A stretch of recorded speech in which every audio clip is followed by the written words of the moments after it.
I call the member for Swansea. Thank you, Mr Speaker.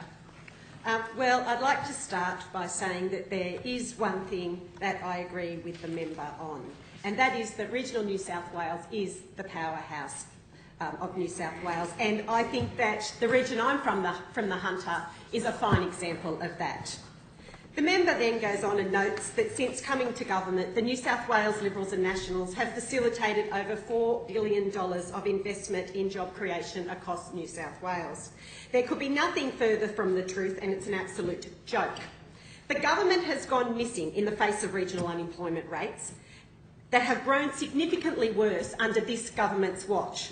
While the Premier likes to claim credit for economic indicators in Sydney, he continues to brazenly ignore and get away from the fact that the unemployment rate is higher than 9% in regions like the Hunter and the Central Coast, and that is a fact.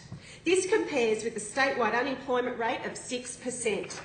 The Hunter has lost 6,800 jobs over the past 12 months alone. The Central Coast, 5,200 jobs.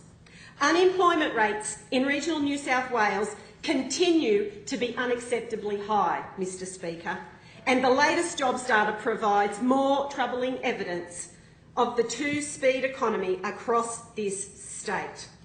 The government, they like to talk up the economic prowess, but the persistently high jobless rate in regional New South Wales is the elephant in the room that is always refused to be acknowledged.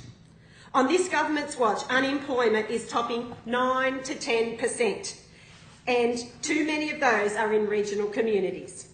Families are doing it tough. They're facing mounting job insecurity, and many are struggling to retrain through TAFE as a result of this government's cuts. If you're a family in the Hunter, you would be starting to think that things are starting to sound pretty Sydney-centric, and it means that the government is out of touch. This government abolished ministerial positions for the regions. And it's not only us that think that that's wrong. The member for Barwon, a member from the regions in rural New South Wales, Kevin Humphries, he blamed Premier Mike Baird and Deputy Premier Troy Grant and backed our argument against removing the region's influence from the Cabinet table. We agree with him.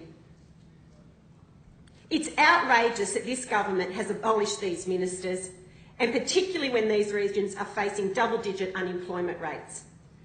At the March election, this is something you need to take into consideration. Swings of in excess of 20% were recorded against this government in regional New South Wales, and they wonder why. Well, the facts are on the table. I think that the member needs to take a good hard look at himself. How dare you lecture me and those on this side about the lack of interest of regional New South Wales. Your side couldn't even find someone willing to be a minister for the Hunter or the Central Coast. And can I remind you what the so-called Smart and Skilled reforms have done to regional New South Wales? Smart and Skilled has resulted in a staggering 30,000 fewer students enrolled at TAFE this year compared with last. What a slap in the face to kids and those who want to be retrained in regional New South Wales. And on top of that, we know that the government's abolished the water catchment and management authorities, ripping millions of dollars and hundreds of jobs out of regions. They've removed considerable funding from mental health, in particular rural and remote mental health for farmers. They've cut back on support for teachers in regional schools. They've removed drought funding programs in New South Wales. What a disgrace. They're closing fair trading offices, RMS offices. I'd like to ask that question about the Belmont RMS, when they're going to close that one pretty soon, and other government departments right across New South Wales. They're refusing manufacturing contracts to rail providers in Bathurst and in my region in the Hunter. Young men with young families, with dreams and aspirations, and you're smashing them. Are you proud of that?